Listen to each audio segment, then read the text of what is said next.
Bismillahirrahmanirrahim. Assalamualaikum warahmatullahi wabarakatuh. Alhamdulillahi rabbil alamin. Wassalatu wassalamu ala rasulillahil karim Sayyidina Muhammadin al-amin wa ala alihi wa sahbihi ajma'in wa ba'd. Saudara-saudariku, semoga di subuh ini khususnya dari Indonesia waktu bagian barat dan tentunya terhubung dari berbagai tempat yang boleh jadi terdapat perbedaan waktu saat kita terhubung saat ini, namun demikian tidak menghalangi kita untuk bersyukur pada Allah Subhanahu wa Ta'ala bahwa kita diberikan kesempatan untuk berkehidupan. Semoga kita senantiasa dibimbing, dirahmati dan dimuliakan oleh Allah Subhanahu wa Ta'ala. Selanjutnya kita pun bersolawat pada Rasulullah SAW dengan berharap dari solawat yang kita mohonkan kepada Allah terpercik kepada kita percikan-percikan keteladanan yang dituntunkan Rasulullah SAW dan berpeluang mendapatkan syafaat Rasulullah saat kita kembali pada Allah Subhanahu wa Ta'ala. Saat ini kita akan mencoba menyambungkan kembali pembelajaran kurikulum kita di MIRA, Ma'had Islam Rafi'ah Akhir, dalam pembelajaran kurikulum online yang insya Allah seperti kami seringkali sampaikan dan tegaskan, beberapa waktu ke depan setelah ada penyesuaian di pembangunan pesantren, kita akan mulai masuk pada kurikulum pembelajaran yang tersusun sesuai dengan jurusan-jurusan yang telah dipilih. Sudah ada 5-6 spesialisasi ya, yang sebelum pandemi bahkan kita telah belajar offline. Baik teman-teman sekalian, nanti kita akan sampaikan itu semua di akhir pembahasan. Kita akan melanjutkan terlebih dahulu materi yang telah kita kurikulumkan dari pembahasan seputar akidah. Kemudian setelah itu kita masuk ke bab salat ya. Bagi yang baru bergabung, teman-teman dipersilahkan untuk merujuk kajian yang telah kita uraikan sedemikian detail insyaallah di pertemuan-pertemuan yang lampau. Khususnya kita sediakan satu kanal pembelajaran di channel YouTube MIRA, Ma'had Islam Rafi'ah Akhir. Di pertemuan yang lalu kita telah juga menyelesaikan pembahasan tentang amalan-amalan pasca salat, ke zikir dan turunan-turunannya. Sekarang kita akan membahas dari amalan turunan-turunan salat sunnah ya, amalan turunan salat sunnah. Dan di kesempatan ini kita akan memulai dengan satu salat yang mendapatkan perhatian tinggi di dalam Al-Quran, juga dalam hadis-hadis Nabi Sallallahu Alaihi Wasallam dengan rincian-rincian yang sangat luar biasa, keutamaan-keutamaan yang juga ditampilkan sangat penting baik dalam Al-Quran ataupun juga hadis-hadis Nabi Muhammad Sallallahu Alaihi Wasallam. Yang dimaksud adalah salat tahajud. Hari ini kita akan ambil bagian pertama karena waktu kita juga cukup singkat. Kita akan bahas tentang pengertian, keutamaan, dan tentunya perbedaan antara sholat tahajud dan sholat lail atau qiyamul lail. Bismillahirrahmanirrahim. Di antara sekian sholat sunnah atau dikenal juga dengan nafilah, kita berikan dua perbedaan ya dari istilah. Jadi kalau disebutkan nafilah, maka itu yang dimaksud perbedaan jenis sholatnya. Ya, jadi sholatnya dengan sholat apa? Fardu. Jadi ada yang diwajibkan, yang 5 waktu itu 17 rakaat, ya. Ada yang tambahan dari yang pokok itu, tambahan dari yang wajib. Nah, tambahan dari yang pokok, dari yang wajib itu disebutnya dalam Al-Quran dengan nafilah. Ya, sesuatu yang diikutkan pada yang pokok, yang kalaupun tidak ada sesuatu itu, yang pokok tetap utuh, ya. Tapi ini akan berpengaruh pada keindahan, kebaikan, kesempurnaan. Kita ambil contoh misalnya dalam bahasa Arab, kalau teman-teman misalnya lihat kerbau, sapi dan seterusnya gitu ya, nah itu punya ekor kan, ya ada ekornya ya. Nah sapi tanpa ekor misalnya kan tetap sapi ya, kelihatan dari rupanya, depannya dan seterusnya. Tapi kelihatannya ada sesuatu yang kalau ditambahkan ekor itu terlihat jadi lebih sempurna kan, ya jadi lebih bagus, lebih indah. Nah itu dalam bahasa Arab tambahan ekor itu kalau dimasukkan itu nafilah namanya. Ya, nafilah. Baik, jadi sesuatu yang bertambah pada yang pokok, ditambahkan pada yang pokok, yang dengan tambahan itu menjadikan kesempurnaan itu menjadi bertambah, lebih baik, lebih bagus. Ya, disebut dengan apa? Nafilah. Jadi di dalam Al-Quran kita akan dapati salat yang menjadi tambahan pada yang pokok, ya. Yang pokok ini ada yang fardu atau kita kenal dengan wajib, salat wajib. Ini yang 5 waktu,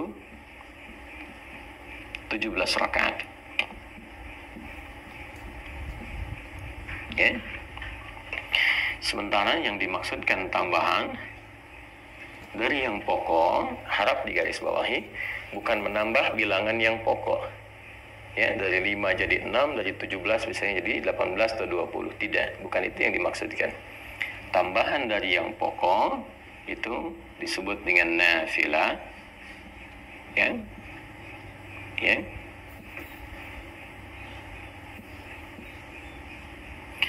Disebut dengan nafilah, memberikan kesan secara kiasan kepada kita semua bahwa kata nafilah berarti sesuatu yang menyempurnakan.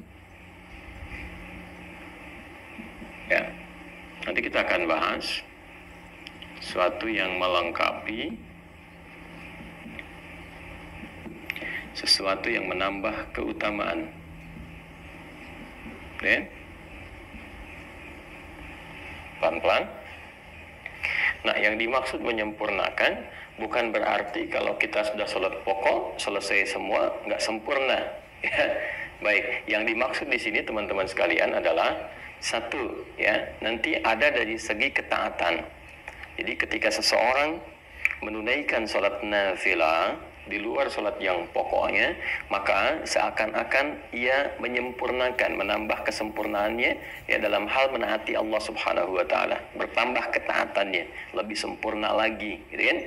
Nah, maka di dalam redaksi hadis-hadis Nabi sallallahu alaihi wasallam, ya, misalnya di dalam Sahih Muslim, ketika seorang Arab Badui berkonsultasi pada Rasulullah SAW, bagaimana dia harus bersikap ketika dia telah menjadi seorang Muslim.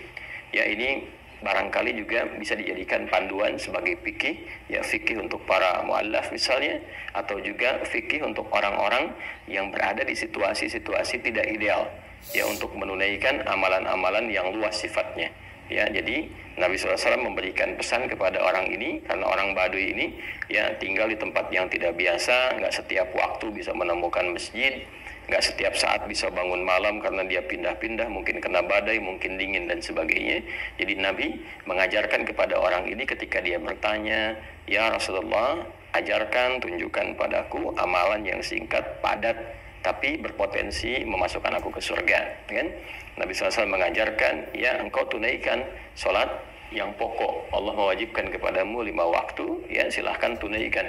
Illa antatawwa, kecuali engkau ingin menambah ketaatan kepada Allah, ingin menyempurnakan ketaatanmu, tambah lagi, maka silahkan tambahkan tatawwa namanya, ya, tambahkan ketaatanmu. Illa antatawwa, tatawwa. Nah, tatawwa ini berbentuk sifat, ya, asalnya dari kata taat, ta'atun, tatawwa ya tatawwa, tatawwan, kata dasar akarnya adalah taat, ya. Jadi ketika seorang menambah ketaatannya kepada Allah dengan menambahkan amalan-amalan di luar yang pokok, di luar yang fardu, seperti hadis tadi ketika Nabi mengatakan kalau engkau pengen tambah ketaatan, silahkan tunaikan yang sunnah-sunnah, ya. Maka dengan menambah tambahan-tambahan di luar yang pokok itu, dia sedang menyempurnakan ketaatannya kepada Allah Subhanahu wa taala. Jadi salat nafilah di luar salat pokok disebut dengan nafilah karena menyempurnakan ketaatannya kepada Allah Subhanahu wa taala. Jelas sampai sini, ya? Baik, jadi telah kita temukan dalam Al-Quran juga dalam hadisnya. Dalam Al-Quran tentang nafilah, kita langsung turunkan Quran di pokoknya surah ke-17 misalnya, Al-Isra di ayat yang ke-79. Wa minal laili fatahajjad bihi nafilatan laka, dan di antara sebagian malam itu jika engkau ingin bangun menunaikan ibadah, menyempurnakan ibadah ketaatanmu kepada Allah di waktu malam, silahkan tunaikan tahajud, dan itu termasuk nafilah. Ya kan? Ketika disebutkan nafilah, menyempurnakan amalan pokokmu. menyempurnakan ketaatan, maksudnya ya menambah ketaatan pada Allah Subhanahu wa taala. Yang kedua, melengkapi. Apa yang dimaksud dengan melengkapi di sini? Ya, yang dimaksud bukan melengkapi jumlah bilangan rakaatnya, kan? Jadi bukan berarti oh ini ada yang kurang tambahkan. Jadi kalau saya misalnya lupa sholat subuh, kan? Tadi karena terlalu ngantuk misalnya ditunaikan 1 rakaat dan juga lupa tidak sujud sahwi dan seterusnya, kan? Nah itu babnya berbeda, bukan ditambah dengan sholat sunnah. Ya, nanti ada tambahan-tambahan untuk melengkapi bilangan-bilangan yang pokok itu, ya entah itu nanti dengan mengulang kembali kalau diduga yang pertama ditunaikan itu memang betul-betul tidak khusyuk, tidak maksimal sehingga mengeluarkan dari sifat-sifat benarnya menunaikan sholat, ya, atau nanti ada mekanisme lain yang tidak sama dengan amalan-amalan yang nafilah.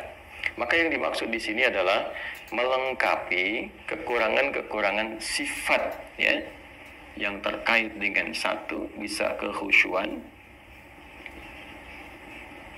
ya kan? Nah, boleh jadi ketika menunaikan sholat tadi misalnya sholat subuh waktu Indonesia bagian barat, ya kan?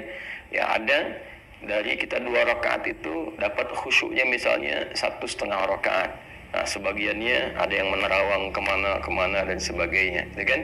Ya, ada yang dapat khusyuknya misalnya 1 rakaat dan sebagainya. Nah, yang menyempurnakan, melengkapi dalam konteks ini kekhusyuan yang dimaksudkan, sehingga pahala yang didapatkan ya tetap disempurnakan dengan amalan-amalan ini, kurangnya dicari dengan nafilah, Nah, inilah fungsinya, disebut dengan nafilah. Menyempurnakan, melengkapi ya nilai-nilai yang terdapat dalam amalan fardu yang dirasakan kurang. Seperti halnya apa? Kekhusyuan, atau juga dalam konteks pahala. Ya, hadisnya sangat viral sekali. Masih ingat ya?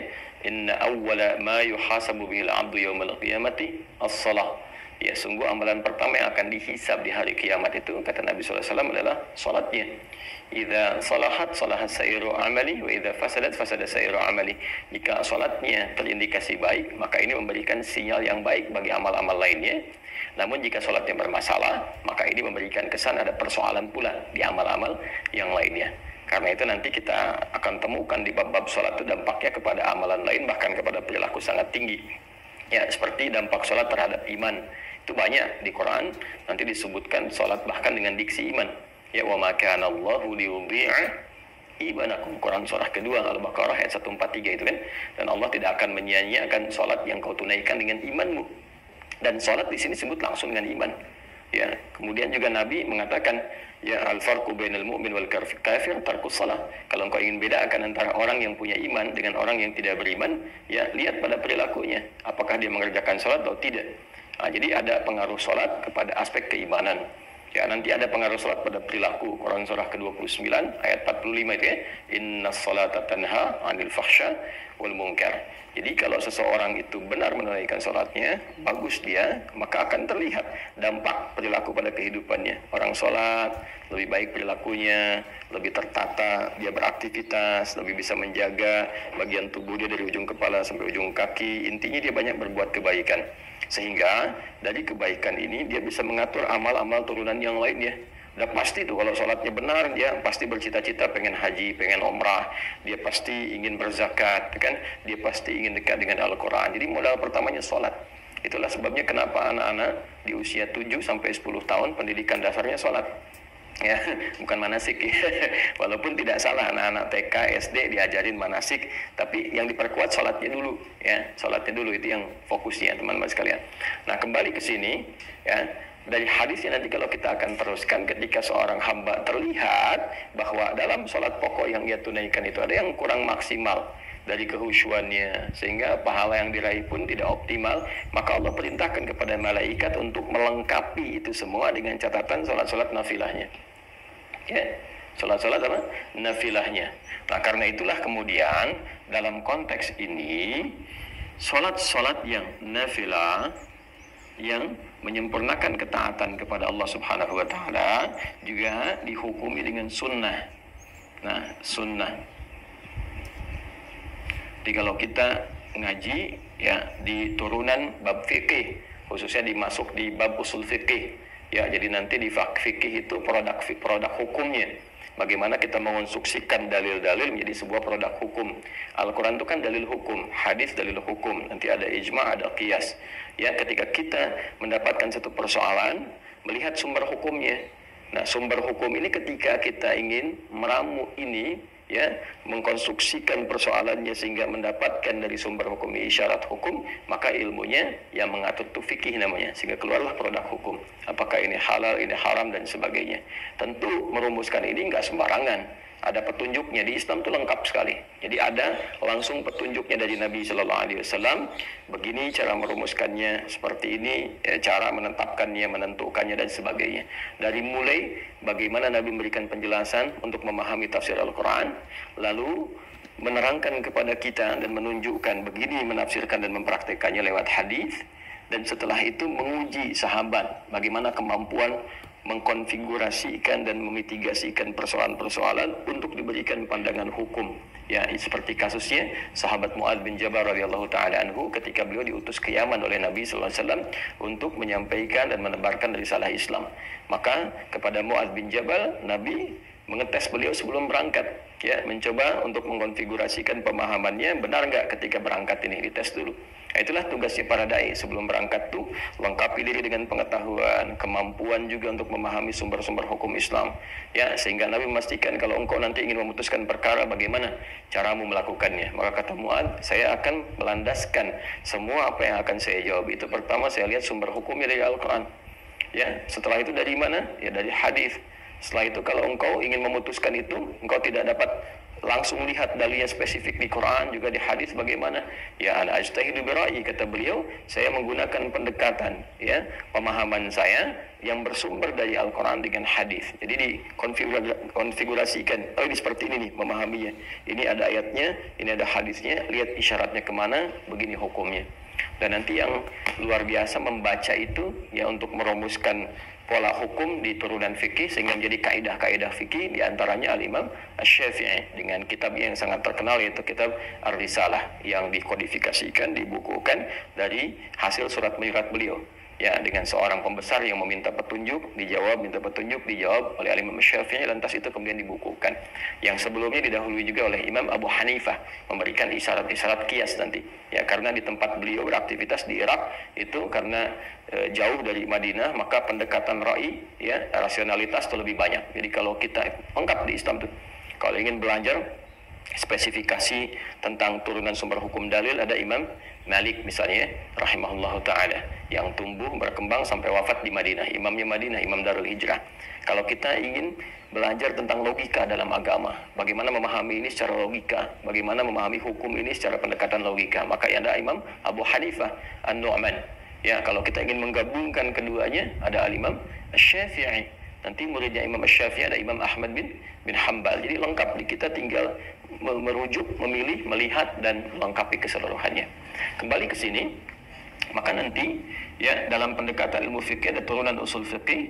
Di situ kita akan temukan, ya, di antara definisinya. Karena nanti ada perbedaan antara hadis dengan sunnah di ilmu hadis, fikih, dan usul fikih. Ya, kalau di hadis nyaris keduanya sama, dibedakannya dengan kurikulumnya saja. Semua yang bersandar dari Nabi Sallallahu Alaihi Wasallam, baik perkataan, perbuatan, sifat, dan sikap, disebut dengan hadis. Ya, kalau itu kemudian dijadikan jalan hidup untuk diikuti, disebut dengan sunnah. Terkurikulumkan jadi apa? Jadi sunnah. Ya, kemudian ketika masuk kepada aspek hukumnya yang saat dikerjakan, ini ya, dia mendapatkan pahala. Nah, itu yang sering kita dapati kan, kalau tak mampu melakukan itu karena uzur tertentu pun tidak berdosa, ya kan? Jadi terjemahannya lebih enak seperti itu. Kalau dikerjakan mendapatkan pahala, artinya ada tambahan di sini. Ini poinnya, ya kan? Kalau tak mampu dilakukan karena uzur tertentu, maka tidak menjadi dosa, nggak apa-apa gitu. Ya, tapi kalau bisa Anda kerjakan, maka mendapatkan potensi apa? Pahala. Ini gambarannya. Jelas ya? Nah, teman-teman sekalian, nanti kalau kita ngajinya masuk ke kaidah fikih, misalnya di fikihnya, ya, maka kita akan temukan sunnah itu nanti bersandingnya dengan apa? Dengan turunan hukum di antara 5 hukum itu. Ya, jadi mulai pertengahan nanti ada ibahah, ya, satu yang kebolehan, nanti ketika boleh disebut dengan mubah, geser ke kanan jadi sunnah. penekanannya. Ke kanannya lagi jadi wajib, ke kiri jadi makruh, kiri lagi jadi haram. Jadi kalau kita jemari kita ini 5 ya, Allah ciptakan ya, pada umumnya kita dapati 5, ini juga jadi standar pengetahuan hukum kalau kita ngaji di fikih ya. Balik ke sini. Nah, ini nanti akan diperintahkan oleh Allah kepada malaikat untuk melengkapi pahala-pahala ini. Karena itu disebut dengan sunnah ya. Kemudian teman-teman sekalian, juga di setiap amalan nafilah ini ada keutamaannya yang tentunya berbeda dengan keutamaan sholat fardu ya. Dari subuh sampai dengan isya tentu utama ya, seperti yang pernah kita bahas sebelum-sebelumnya, memberikan ketenangan kepada jiwa, mempercepat pengabulan doa, kan, merubah perilaku jadi lebih baik. Itu amalan-amalan sholat fardu. Jadi sholatnya 5 waktu, keutamaannya yang pokok juga 5. Pernah kita uraikan, silakan rujuk kembali. Nah, sedangkan yang ini sholat nafilah yang dihukumi sunnah ya, dihukumi apa? Sunnah. Nanti kita akan kaitkan kenapa lebih banyak disebutkan sunnahnya, viral namanya, dibandingkan dengan nafilah, karena ada aspek yang ini. Yang ketiga ini keutamaan. Ternyata di setiap sholat nafilah itu akan ditemukan keutamaan-keutamaan yang bahkan boleh jadi nggak didapati dalam sholat fardu. Ya, nanti kita lihat ragamnya. Misal, sering kita dapati sholat yang rawatib, yang tersusun, ya, bersanding dengan sholat-sholat fardu. Misal 2 rakaat sebelum subuh tadi kan, kemudian 4 rakaat sebelum zuhur. Kalau tak mampu 4 jadi 2. Hadisnya Ibnu Umar radhiyallahu taala anhuma. 2 rakaat setelah zuhur, kan? 2 rakaat setelah maghrib, 2 rakaat setelah isya, kan? Nanti ada yang rawatib itu yang 12 ya. Nah, itu diantara keutamanya apa? Memberikan kelengkapan kepada sholat fardu dari segi kehusyuan, segi pahala. Nanti ada sholat mutlak, ya, ada yang waktunya dekat dengan sholat fardu, ada yang terpisah jauh. Seperti yang dekat-dekat itu misalnya 4 rakaat sebelum asar. Hadisnya Ibnu Umar radhiyallahu taala anhuma, rahimallahu imra'an shalla qabla al-asri arba'an. Allah merahmati seorang hamba yang salat 4 rakaat sebelum asar. Nanti ada yang agak mendekat lagi misalnya tapi ada jeda seperti salat syuruk, ya kan? Nah, yang hadisnya sangat viral sekali, nanti kita akan masuk ke situ juga, ya. Man shallal ghadata fil jama'ati, siapa yang menunaikan salat fardu subuh dengan berjamaah. Nanti tafsirnya kita akan bahas kemudian, apakah di masjid atau cukup berjamaah, ya. Kemudian fuma yaqud yadhkurullah, kemudian dia duduk berzikir kepada Allah Subhanahu wa taala sampai tiba awal duha, yaitu syuruk. Ya, kemudian dia fuma yusalli rak'atain, dia salat 2 rakaat. Fa kana alaihi ka ajri hajjin wa umratin, maka seakan-akan dia mendapatkan pahala senilai haji dan umrah. Kata Nabi, sempurna ya. Nah, ini diantaranya. Kemudian nanti masuk ke duha, pertengahan duha, akhir duha, sampai juga nanti ada tahajud di malam harinya ya, atau juga secara umum ada qiyamul lail. Nah, itu setiap bagian sholat punya keutamaannya sendiri. Apa fadilahnya salat syuruk, apa pertengahan duha, apa akhir duha, apa keutamaan tahajud dan seterusnya. Nah, jadi di setiap amalan-amalan kenapa disebut dengan nafilah, ya, memberikan kesan bahwa ada sesuatu di dalam yang menyempurnakan, ada sesuatu yang dalam yang melengkapi, ada keutamaan yang boleh jadi nggak diraih di dalam sholat fardu karena urusan-urusan tertentu, ya, tambahan-tambahan tertentu. Baik, nah bukan berarti wah kalau begini saja berarti untuk apa mengerjakan yang fardu kalau nggak dapat ini. Tidak, cara berpikirnya bukan demikian. Nanti kita belajar apa keutamaan ini gitu, ya. Karena kalau yang ini, yang pokok itu mengikat semua hal yang secara umum itu dirasakan, dibutuhkan dan mendorong manusia untuk beraktivitas. Jadi ini standar manusia kalau yang ini. Manusia butuh ini. Tapi kalau yang ini nanti ada pilihan-pilihan. Ya, boleh jadi si fulan aktivitasnya di A, nanti yang cocok sholatnya ini. Si fulan ada di B, nanti yang sesuai sholatnya ini. Itu maksudnya. Nanti kita akan dapati. Ya. Nah, karena psikologi manusia umumnya kalau ingin mengerjakan sesuatu butuh motivasi yang dia dapatkan apa. Jarang motivasinya ketaatan, jarang. Kecuali punya tingkat keimanan yang sangat tinggi. Ya, biasanya motivasi manusia pada umumnya kalau saya kerjakan ini dapat apa? Kan kalau saya bisa melakukan ini, apa yang bisa diraih? Nah, karena itu bab salat nafilah jamaknya disebut dengan nawafil, jamaknya disebut dengan nawafil, itu lebih banyak diviralkan, dipopulerkan dengan istilah yang sunnah. Ya, salat-salat sunnah. Selain menunjuk kepada hukumnya, baik ya, yang tidak sama dengan fardu, juga menekankan dari sisi keutamaannya. Ya, baik itu pahala, menambah kehusuan, juga keutamaan-keutamaan yang bisa didapatkan secara spesifik. Jadi kalau kekinian misalnya, kamu kerjakan tahajud ya itu kan sunnah. Tarawih apa itu kan sunnah. Kenapa memviralkan sunnah di kalangan para ulama untuk memberikan kesan bahwa sekalipun ini bukan yang pokok, tapi itu ada keutamaannya loh. Ya kan? Ada pahala yang luar biasa loh untuk memotivasi kita. Jadi ketika disebutkan sholat sunnah, yang muncul pertama kali itu digambarkan tuh jangan gambaran begini ya, cuma sunnah nggak apa-apa nggak ngerjain juga, bukan ya, karena definisi sunnah itu bukan ke situ ya. Ketika kita bawa ke dalam nuansa ibadah, ke fikih, ada pahala di situ yang kalau nggak dikerjakan ya kan, atau sengaja misalnya tertinggalkan atau mungkin nggak mengerjakan sama sekali, bukan dengan maksud mengabaikan. Jadi kalau mengabaikan jadi dosa ya, dalam arti yang nggak ditunaikan saja ya, sayang ada sesuatu yang hilang, sementara itu bisa dilakukan. Itulah sebabnya kenapa diviralkannya ya kalimat sunnahnya dibandingkan dengan apa? Dibandingkan dengan nafilah dan turunan lainnya. Jadi kalau disebutkan namanya nafilah, ini jamaahnya nawafil, hukumnya apa? Sunnah. Sifatnya tatawwu'. Jadi kalau menemukan bab-bab dalam fikih ngaji babun nawafil, itu sama dengan sunnah. Kalau ada dalam hadis istilah tatawwu' itu sama dengan apa? Sunnah. Jelas ya? Nah, di antara salat-salat nafilah yang berhukum sunnah yang sangat ditekankan dalam Al-Quran karena memiliki sifat-sifat yang tinggi dari 3 hal yang diuraikan ini terkait dengan makna nafilah adalah salat malam, spesifik tahajud ya. Nah, ini ya. Jadi pendekatan pembelajaran kita di Mira itu lebih menekankan pada pendekatan pemahaman.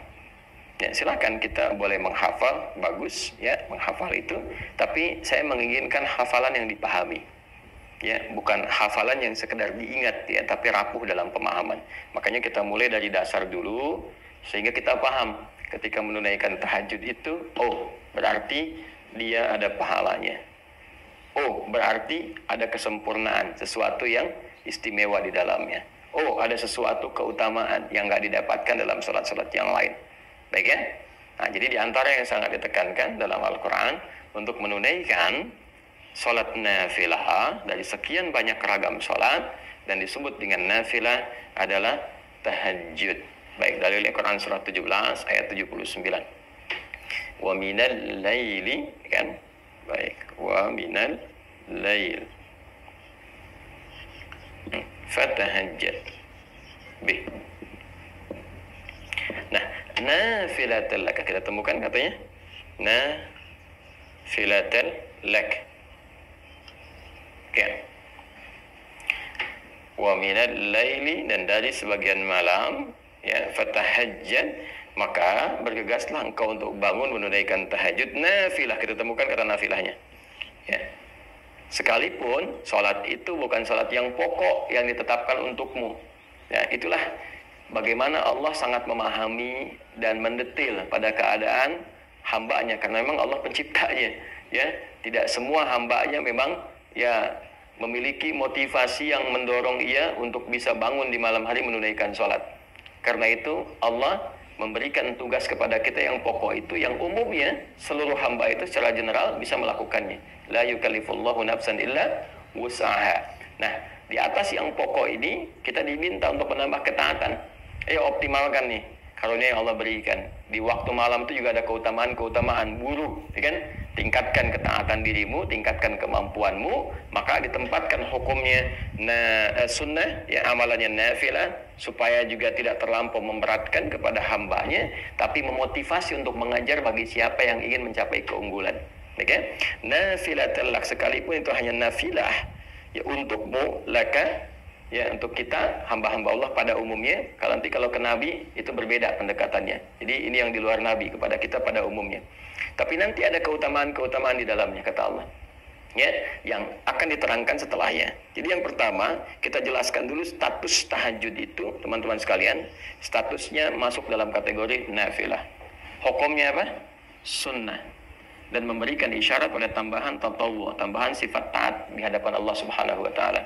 Artinya berbahagialah Ketika Anda mampu bangun di malam hari untuk menunaikan tahajud, berarti Anda dinilai oleh Allah, digolongkan, dimasukkan ke dalam golongan hamba-hamba yang mampu menambah ketaatan. Pertahankan. Jadi berbahagialah ketika bisa bangun malam, artinya Allah sedang memuliakan kita dengan menambah sifat taat pada diri kita. Nah, ini pemahaman seperti ini kalau kita mengkajinya dengan dasar-dasar demikian, itu menambah motivasi. Ya. Namun sebaliknya, ketika pemahamannya kita tidak dapatkan, ya boleh jadi mungkin bisa memilih yang lain. Ada orang yang begadang hanya untuk nonton bola misalnya, ya walaupun secara duniawi tidak salah. Tapi kalau di-compare dengan ini kan ada kehilangan sesuatu, sayang, ya kan? Atau mengerjakan aktivitas lainnya.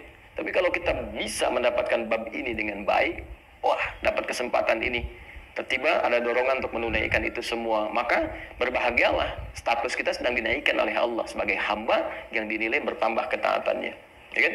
Nah, saat yang bersamaan juga kita punya motivasi. Ketika bangun di malam hari, kita terdorong menunaikan itu. Kenapa? Karena nanti kita kejar, ada tambahan pahala nih. Lalu kita lihat ke belakang, apakah sudah merasa sholatnya benar? Ya, dari subuh sampai dengan ke isya, apakah sholatnya sudah merasa khusyuk? Ketika kita merasakan boleh jadi ada yang kurang sempurna, kita bangun tunaikan. Ya. Dan yang lebih dahsyat, ada keutamaan di dalamnya. Ya, ada keutamaan. Apa di antara keutamaan-keutamaannya? Nanti kita turunkan ya setelah kita mengulas dulu bagian ayatnya dari awalnya. Ya. Al-Quran, teman-teman sekalian, sebelum menampilkan kepada kita untuk menunaikan sholat yang dimaksudkan, maka menjelaskan kepada kita 3 hal utama. Ya, 1, penjelasan waktu. Kedua, aktivitas atau nama amal yang akan dilakukan.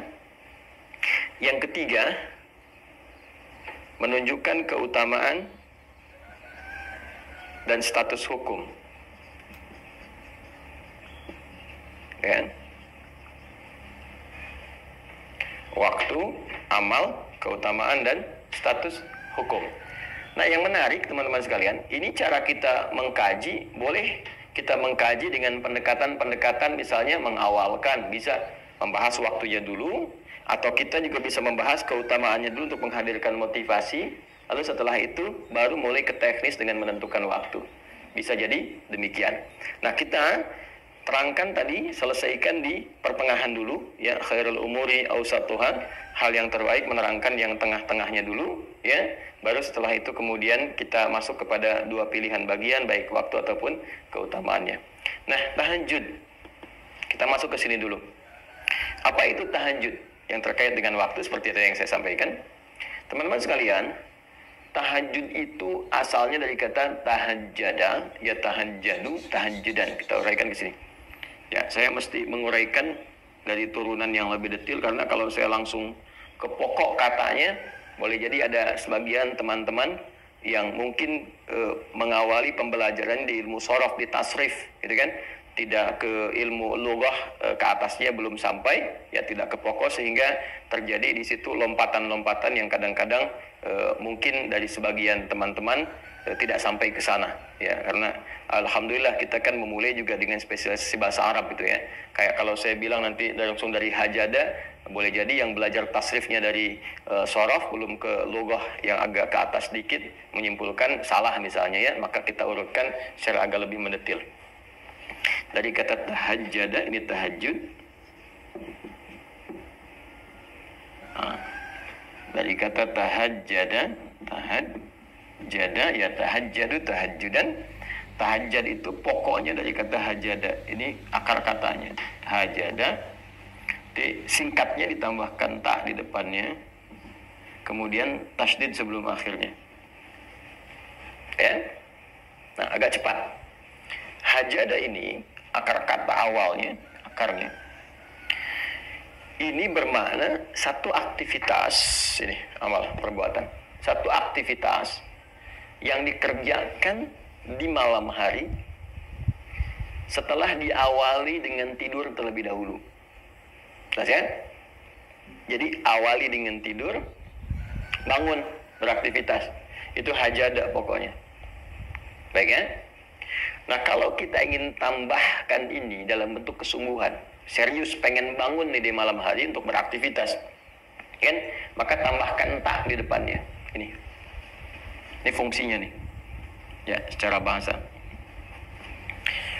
Lalu kalau ingin mengisyaratkan bahwa aktivitas itu nggak mudah dilakukan, nggak semua orang bahkan yang ketika bangun langsung bisa mengerjakan aktivitas itu, ya kan? Ya, pengen ngerjainnya jam 3:30, bangunnya 2:30, berusaha udah bisa bangun tuh, ya kan? Tapi tiba-tiba kemudian dia duduk dulu, tahan ngantuk, begitu sadar jam 5, ya kan? Bisa terjadi demikian ya. Nah, maka untuk memberikan kesan kesungguhan, dan itu tidak mudah, butuh motivasi 2 kali lipat, double. Sesuatu yang double itu yang menunjukkan kesan mesti tambah, ya, untuk berlipat itu tasydid disebutin dalam bahasa Arab. Jadi asalnya menyatukan 2 harakat, yang satunya itu mati, yang satu hidup. Ya, misalnya ini ada hamzah a, ini waw pertama mati, kedua hidup, awal. Maka untuk bisa mempersingkat ini dijadikan satu huruf, tambahkan tasydid, maka double, menyatukan 2 menjadi 1. Yang satu sukun, yang kedua apa? Berharakat. Jelas ya? Ini dari kajian dasarnya. Tapi tasydid juga seakar dengan syiddah, sesuatu yang nggak mudah. Jadi kalau kita ngaji fikih bahasa, kita akan dapatkan biasanya pekerjaan-pekerjaan yang tidak mudah dikerjakan, sehingga butuh motivasi double, 2 kali lipat. Ya, itu secara psikologisnya dia ditambahkan tasydid sebelum akhirnya.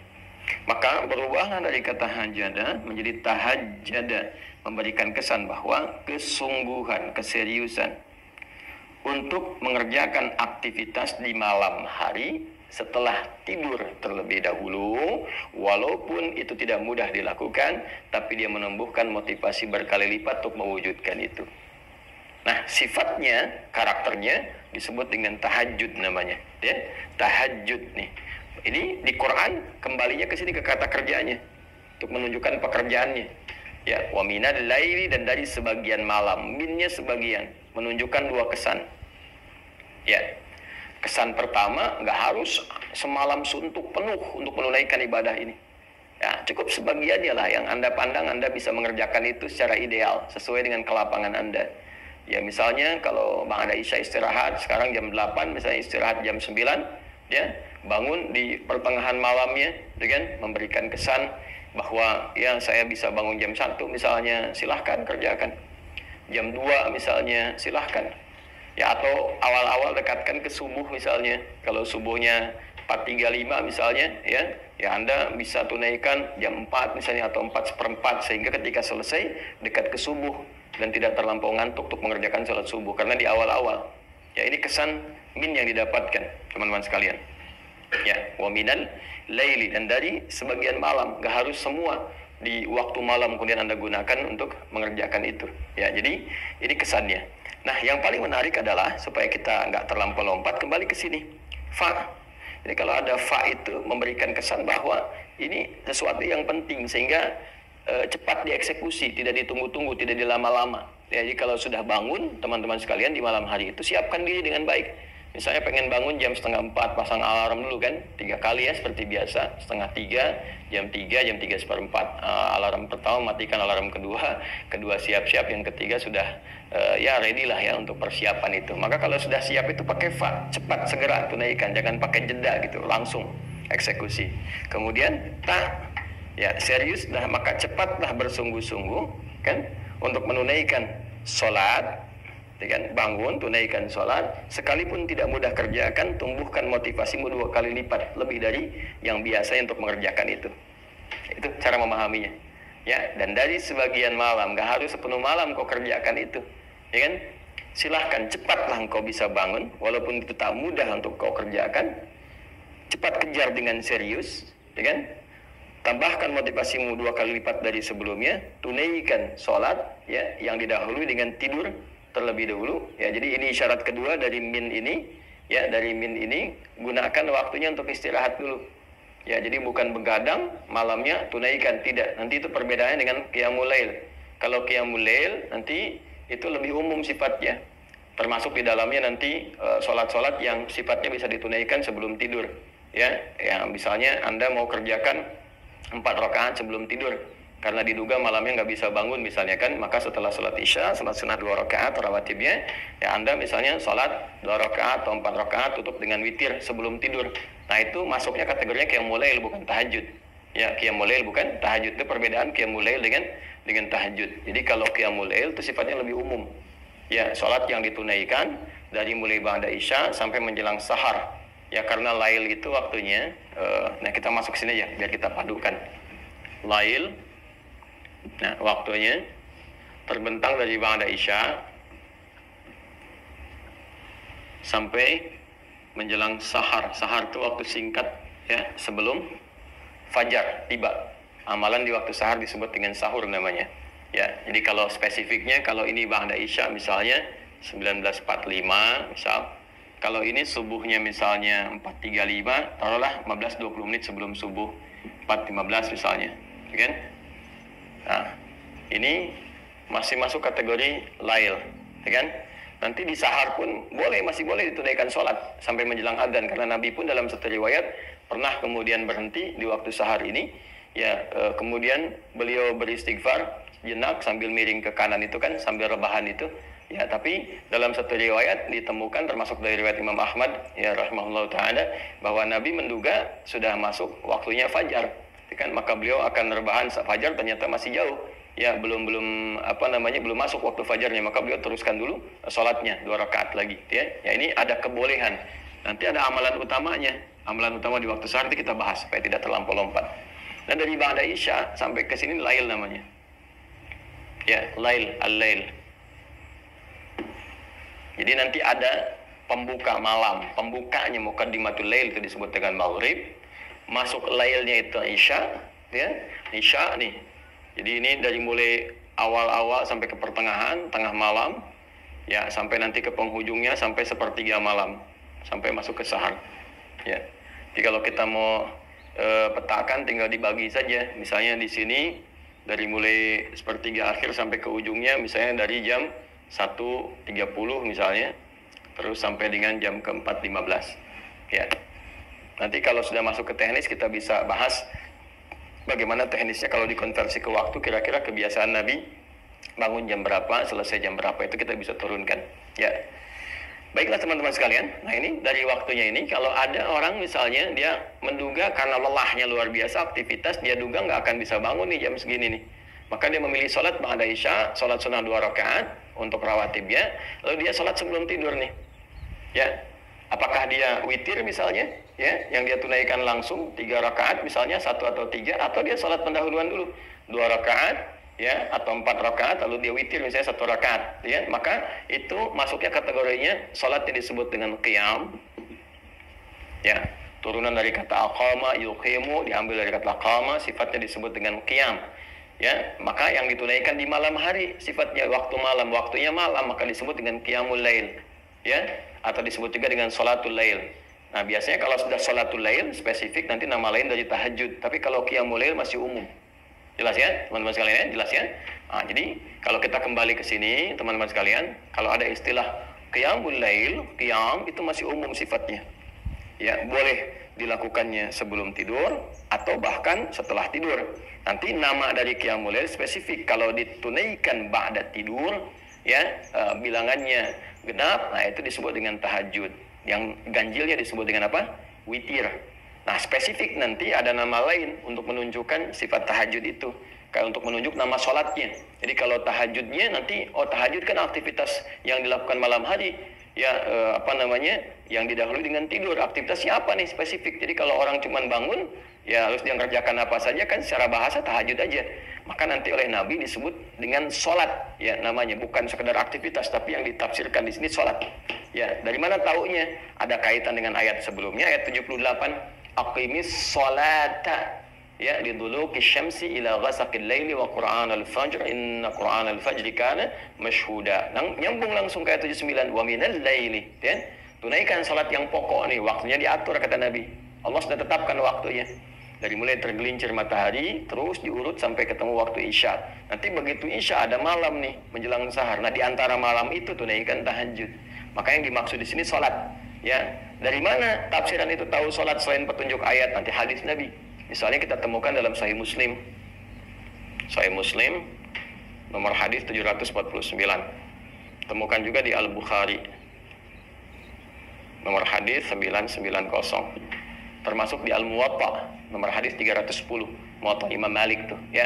Rawinya siapa? Kalau misalnya nanti ada beda cetakan, beda nomor, temukan rawinya nanti dari Ibnu Umar radhiyallahu taala anhuma.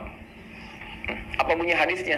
Ya, hadatsana qala Rasulullah sallallahu alaihi wasallam, salatul laili mathna mathna, fa idza khashiya ahadukum al-fajra falyutir rak'atan wahidah. Salatul laili, kalau engkau bangun salat malam, ini nih yang dimaksud tahajud. Maka teknisnya nanti Nabi ada yang tunjukkan 2 rakaat, di hadis itu ada yang tunjukkan nanti 4 rakaat, kemudian ujungnya 3. Nanti kita akan lihat secara teknis setelah masuk ke teknisnya. Ya, jadi kalau ada istilah tahajud yang dimaksud salat. Ya, waktunya ini didahului dengan tidur, silahkan bangun di pertengahan sampai dengan ke ujung malam. Ini ya. Hukumnya apa? Sunnah. Keutamaannya ada hal-hal yang luar biasa diisyaratkan dengan nafilah. Nah, apa saja rahasia keutamaannya? Setidaknya ada 4 yang paling utama. Baik ya. Yang pertama, langsung kita sambungkan ke ayat masih yang sama, ayat 79 sampai 80. Ya, nanti di ujung 79, di awal 80. Nafilatan laka asa an yab'atsaka rabbuka maqaman mahmuda. Satu, tahajud itu diantara keutamaannya, ini rahasianya. Kenapa saking pentingnya tahajud ini, walaupun ibadahnya sunnah ya, sifat hukumnya, tapi sangat ditekankan di Quran karena ada rahasia di dalamnya. Ada keutamaan yang nggak bisa diraih di sholat-sholat lain, termasuk dalam sholat fardu. Satu, asa ayyab'atsaka rabbuka maqaman mahmuda. Boleh jadi dengan kesungguhan menunaikan salat itu, Allah akan menempatkanmu di tempat yang terbaik. Maqaman mahmuda, tempat atau kedudukan tinggi, karena maqam itu sesuatu yang tinggi ya, dan terpuji, terbaik. Tempat kedudukan tinggi yang terbaik. Awas, hati-hati ya, dipilihkan oleh Allah yang terbaik ya. Maqam itu, teman-teman, itu punya 2 arti spesifik. Bisa dia real, tempat yang tinggi, yang terhormat ya, atau juga menunjukkan sifat. Jadi dia bukan tempat dalam arti punya ketinggian, tidak, tapi sesuatu, boleh jadi juga pijakan, tapi dari situ menunjukkan satu perbuatan yang baik yang mengantarkan pada kedudukan tinggi ya. Seperti Nabi Ibrahim misalnya ya, kan kalau kita mau tawaf tuh ya, setelah dari Hajar Aswad ya, kurang jarak, boleh jadi dari situ ada 5 meteran, kan ada Maqam Ibrahim ya. Maqam Ibrahim itu sebetulnya bukan tempat wujudnya kayak kerucut bentuk kubah ke atas, bukan, itu tapak kaki. Jadi Nabi Ibrahim alaihissalam itu ketika beliau akan meninggikan bangunan Ka'bah, berpijak ya, pijakan awalnya di situ posisinya. Itu isyaratnya di Quran surah kedua Al-Baqarah ayat 125. Ya, wa idh ja'alnal baita mathabatan lin-nasi wa amna wattakhidhu min maqami Ibrahim musalla. Jadi pijakan pertama untuk meninggikan bangunan Ka'bah, yang dengan pijakan itu menjadi terhormat, kedudukan beliau tinggi. Saking terhormat tingginya, Allah jadikan area itu tempat sholat ya, tinggi itu. Jadi kalau kita sudah menemukan maqam, artinya kita katakan kedudukan tempat tinggi yang terhormat, yang terbaik ya.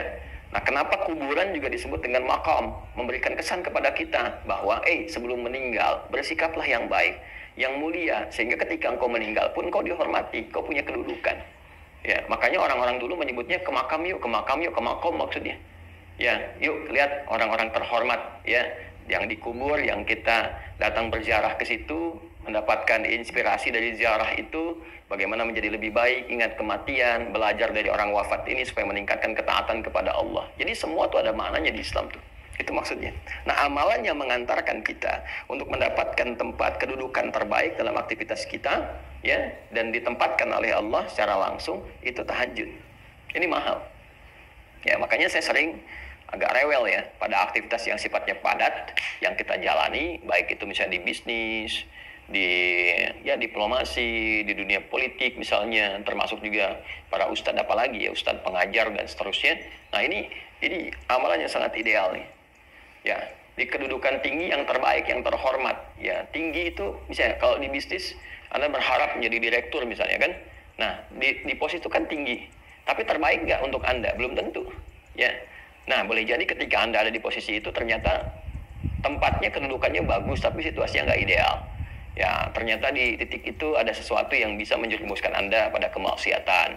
Mulai misalnya, mohon maaf sekali, ya olahraganya juga udah beda, ya kan? Olahraga yang mengantarkan pada maksiat, pergaulannya nggak bagus. Anda belum siap di situ, belum optimal, maka ditempatkan oleh Allah misalnya di manajer dulu yang terbaik bagi Anda, nanti dibimbing pelan-pelan supaya bisa memperbaiki. Nah ini, jadi kedudukan tinggi itu disifati langsung dengan mahmuda, yang ideal buat Anda, yang terbaik, yang bagus, yang pas, yang mendukung ketaatan Anda kepada Allah. Jadi dunianya dapat, akhiratnya diraih. Nanti di situ dibekal lagi supaya naik lagi. Ya. Kemudian apa yang kedua? Waqur Rabbi adkhilni mudkhala sidqin. Ya, dan untuk meraih ini dibimbing oleh Allah cara memulainya. Ya, maka dibimbing pintu pembukanya. Jadi mengawalinya pun dengan terhormat. Ya, bukan dengan sogokan. Kadang orang pengen kedudukan, nyogok, ya, menipu, ya, dan seterusnya. Sifat-sifat yang buruk lah. Ya, ini banyak hal nih. Ya, sekarang ya kita mencoba menjadi muslim yang baik lah ya. Sekarang mau masuk dunia pendidikan, masuk sekolah kok nyogok. Gimana bisa mendapatkan sesuatu yang terhormat? Anda itu mau dididik di sekolah untuk menjadi pribadi yang baik, tapi mengawali dengan cara yang salah. Ya, masuk kampus nyogok. Sekarang bisa ditemukan berita masuk SD aja nyogok gitu kan. Bahkan ada yang masuk TK pun mau nyogok gitu, sesuatu yang nggak bagus. Ya, bagaimana mengajarkan sesuatu yang salah dari sejak kecil? Ya, sementara tujuan pendidikan itu meningkatkan iman dan takwa pada awalnya, bukan ilmu dulu. Ya, indahnya di Indonesia itu yaitu senapas dengan nilai-nilai spiritual, nggak bertentangan tuh. Ya, spiritnya itu spirit beragama. Ya kan, saya sering katakan di Undang-Undang Sisdiknas itu di pembukaannya teman-teman, ya, di pembukaan pasal menimbang tuh, pasal yang B-nya yang kedua itu, dari beberapa yang ada di situ poinnya kan ditegaskan Undang-Undang Dasar 1945 ya mengamanatkan kepada pemerintah untuk mengusahakan satu sistem pendidikan yang meningkatkan keimanan dan ketakwaan kepada Tuhan Yang Maha Esa. Di iman takwa itu yang paling pembuka, paling utama. Adab itu pembuka utama. Ya, jadi bagaimana Anda mendekatkan seseorang, anak didik ya kepada Tuhan Yang Maha Esa, meningkatkan iman dan takwa dengan cara yang bertentangan, yang maksiat. Maka nanti orang yang rajin tahajud itu dibimbing oleh Allah. Kamu naik jabatan tuh gak harus nyogok. Ya kan? Promosi jabatan tuh gak harus usaha yang aneh-aneh gitu. Ya, dan Allah menggerakkan hati-hati orang-orang itu untuk melihat ini orang yang paling ideal, orang yang paling tepat, orang paling lurus, paling bagus, langsung naik dibimbing oleh Allah. Jadikan hati-hati orang yang walaupun dia kelihatan misalnya ya perilakunya nggak ideal, ya tapi Allah lembutkan hati untuk memilih dia nanti tuh, ya dibimbing. Dan kalaupun ada kesulitan yang ketiga dalam menjalani itu, ada tantangan. Kadang kan di posisi tinggi itu, apalagi makom, posisi tinggi pasti persaingannya lebih ketat. Ya, jadi kalau ya seringkali kan diilustrasikan dalam kehidupan itu, kalau jabatan paling tinggi seperti pohon kan, semakin naik, semakin tinggi anginnya makin kencang kan, persaingannya ketat dan sebagainya. Jadi kadang-kadang memerlukan jalan keluar, solusi. Wa akhrijni mukhrajas sidqin, maka Allah pun memberikan solusi. Pembukanya sudah baik, kalaupun ada persoalan, ya jalan keluarnya, solusinya pun solusi terbaik, dibimbing oleh Allah. Ya, apalagi situasi saat ini misalnya, ya yang orang di dunia sampaikan ada peluang resesi dari segi ekonomi, dinamika politik yang kuat secara global begini berpengaruh. Orang-orang yang dekat dengan Allah karena dia punya Allah. Anda punya harta, Anda bisa berperilaku dengan harta, punya kedudukan, membuat banyak hal ya dengan kebijakan-kebijakan. Tapi kan terbatas, harta bisa habis. Kalau nggak ada yang meninggal, harta yang hilang. Kedudukan selesai, pasti berganti, nggak ada yang abadi. Kalaupun Anda pertahankan dan meninggal juga. Tapi kalau kita katakan saya punya Allah, yang nggak ada batas gitu. Nah ini nih, kalimat ini nih teman-teman, saya punya Allah. Nah itu harus melekat pada orang Islam. Punya Allah, itu. Dan itu Allahu Akbar itu sebetulnya identitas yang harus melekat pada jiwa itu. Setiap muslim itu kalau sudah punya itu, udah nggak ada batas tuh. Karena dia yakin punya Allah. Bilal itu kan di dalam tanda petik ya, disiksa gitu. Ya, saya katakan dalam tanda petik karena saya itu agak sulit menemukan kata-kata yang menggambarkan bagaimana hebat dan dahsyatnya perjuangan Sayyidina Bilal bin Rabah radhiyallahu taala anhu, dan tidak layak untuk mendapatkan kalimat itu sebetulnya. Tapi sejarah kan menunjukkan bagaimana beliau diikat, ya kan, di atas batu yang sudah dipanaskan, di lapang yang panas lalu dicambukkan. Tapi karena beliau itu sudah mendapatkan nikmatnya iman, ada Allah, ya, ada Allah. Tuh, saya punya Allah gitu. Maka dikatakan irtad murtad kamu, kata beliau ahad. Ahad. Ahad itu apa? Ya sifat Allah yang utama kan. Qul huwallahu ahad. Saya punya Allah kok. Jadi dicambuk pun biasa aja. Ahad. Disiksa juga saya punya Allah kok. Dan ketika itulah yang terjadi apa? Masya Allah, ketika seseorang mengatakan saya punya Allah, maka Allah langsung bertindak kan. Karena kekuatan imannya itu. Maka datang Abu Bakar, dijalankan oleh Allah, dilembutkan, datang ke situ, dibebaskan dari status hamba budak menjadi orang terhormat. Ya, dibeli, dibebaskan. Ya, sangat terhormat. Nah ini, kalau kita punya prinsip seperti itu, maka insya Allah perbuatan-perbuatan buruk itu akan menepi dengan sendirinya. Tidak ada hal-hal yang buruk yang akan menyertai sesuatu yang didekatkan kepada Allah. Dengan sifat apapun, Anda pejabat, kalau Anda mengatakan saya punya Allah, Anda nggak akan korupsi. Anda menempuh jalan yang benar.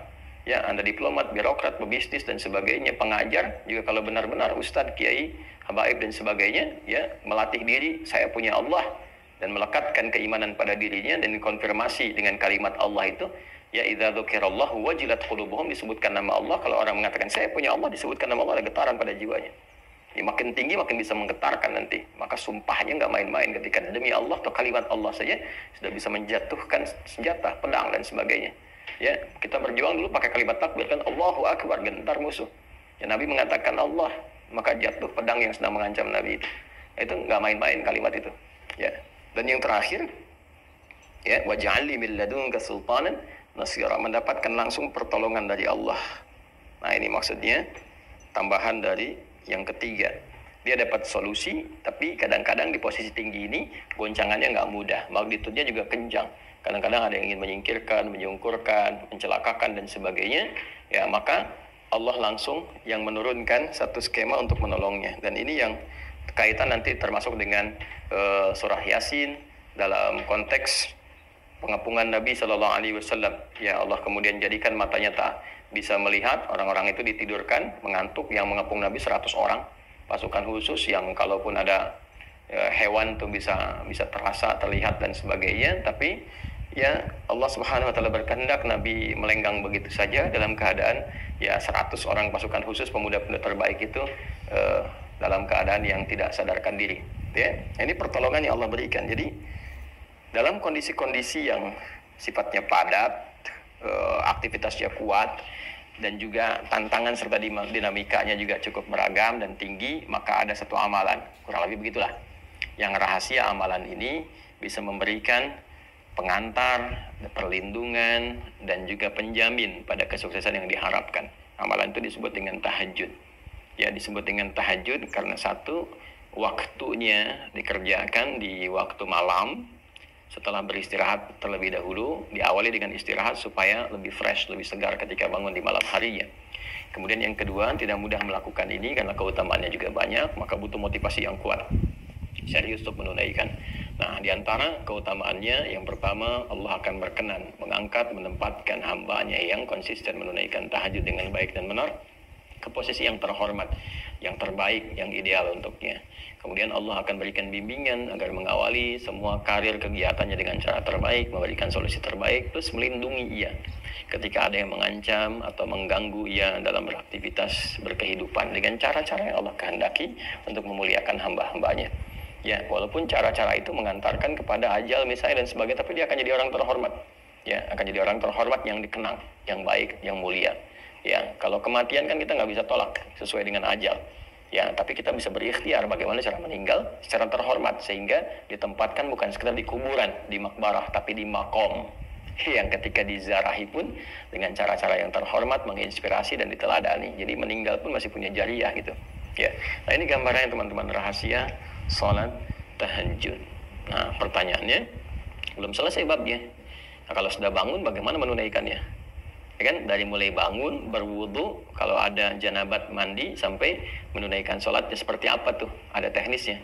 Nanti kita akan bahas di pertemuan selanjutnya. Alhamdulillah kurikulum Mira sudah berjalan kembali. Ya, pagi ini kita mulai. Ya teman-teman, Mira itu Ma'had Islam Rafi'ah Akhyar, punya dua sifat pendidikan. Satu, pendidikan yang formal, pembelajaran jenjang studinya terukur. Ya, yaitu tingkat pesantren, alumninya dari SD, jadi setingkat SMP ke SMA. Nah, kita mulainya dari TK, dari PAUD, ya, pendidikan anak usia dini, akhyar. Jadi dari akhyar tuh diharapkan jadi sesuatu yang terbaik ya, di eranya, di usianya. Jadi dari mulai tingkatan itu kita hanya menerima 40 orang, naik ke atas tuh Nah, nanti lulus TK diharapkan dia sudah punya dasar keislaman yang kokoh, ya sesuai dengan usianya. Jadi Qurannya targetnya 5 juz, kemudian ada pendampingan ibadah, akhlak dan sebagainya. Masuk ke SD 6 tahun itu diharapkan 30 juz. Nanti selesai tinggal diinstal ilmunya. Ilmunya itulah yang di pesantren yang kita sebut Mira. Sekarang sedang kita bangun, itu dari SMP sampai SMA. Kita siapkan skema. Jadi saya sedang nabung nih, selain ini wakaf. Masih ada peluang teman-teman, silakan. Nanti insya Allah diharapkan akhir tahun ini sudah wujud gitu kan. Nah, kemudian mau menjelang Ramadan kita speed up supaya beberapa unit bisa selesai diibadahi terlebih dahulu sebelum digunakan. Ya, teman-teman masih ada peluang wakaf di nomor rekening 111 3 kali satunya 111 4 kali 4-nya ya, kemudian 142 111 4 142 10 digit di Bank Syariah Indonesia atas nama Ma'had Islam Rafi' Akhyar, Yayasan Ma'had Islam Rafi' Akhyar. Nanti yang formal itu bisa ditempati. Nah, kita juga sedang nabung supaya nanti bisa meringankan dan kita harapkan bisa gratis. Nah, setelah itu lulus S1, S2, S3 itu nerimanya 40 dari bawah tuh. Ya, nggak bisa masuk di tengah-tengah kecuali memenuhi kualifikasi dan kuota ada. Misalnya dari SD misalnya yang ke situ hanya 20 berarti dibuka untuk umum 20. Kalau 30 berarti ada 10 peluangnya. Nanti sebelum diterima 6 bulan paling cepatnya sudah dimulai untuk mengkondisikan supaya levelnya sama dulu yang masuk dengan yang sudah ada supaya mudah untuk diberikan pendidikan. Nanti di situ kita spesifikasikan, mungkin ada yang bakatnya ke tafsir, ke hadis, ke fikih, diperdalam, nanti masuk ke atas S1, S2, S3 beasiswa. Kita sudah sekarang siapkan kerjasama dengan 19 negara. Ya. Nah, kemudian ada yang semi formalnya. Saya tidak sebut informal tapi semi formal karena tidak masuk secara sistem pendidikan seperti yang formal tapi pembelajaran jadi formal. Nah, inilah yang sekarang kita berlangsung online-nya yang Mira. Nah, Mira ini dibuat online-nya saat ini bagi teman-teman yang belum tahu dan ingin mendaftar ikut, langsung aja lihat di Wah Corner tuh ya, langsung ke Wah Corner, di situ ada paket pembelajarannya, ke situ masuk, kemudian install ya, kita terhubung seperti ini ya, nanti ada Zoom juga dan sebagainya, dan kita nggak ada SPP, nggak ada iuran, nggak ada apa-apa, cuman di awal itu daftar masuk Wah Corner, ada paketnya infak yang paket itu untuk belajar, selesai, setelah itu tersambung. Nah, nanti di luar ini yang offline-nya ada, di mana belajarnya nanti di pesantren itu kalau udah selesai nanti ada undangan tuh, jadi begitu santai istirahat di akhir pekan. Nah, ini yang masuk sesuai profesi, makanya nanti yang sudah aktifkan akun mohon profesinya dicantumkan di situ, nanti pasca Ramadan sudah masuk ke sana. Yang kelas bisnis ada berapa orang, nanti dibagi nginep di sana ya, dan nggak bayar kan, kita yang bangun juga gitu ya.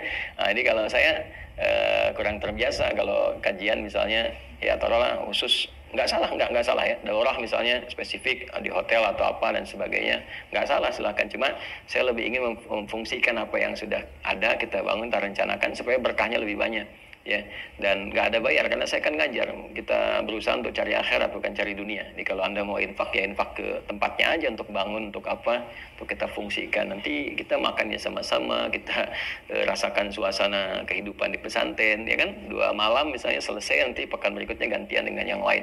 Nah, itu yang dikurikulumkan. Nanti ada kelas di kesehatan, kedokteran, ada kelas di bisnis ya, ada kelas dunia diplomasi, ada kelas ibu rumah tangga, ada kelas ilmuwan dan kelas pembelajar.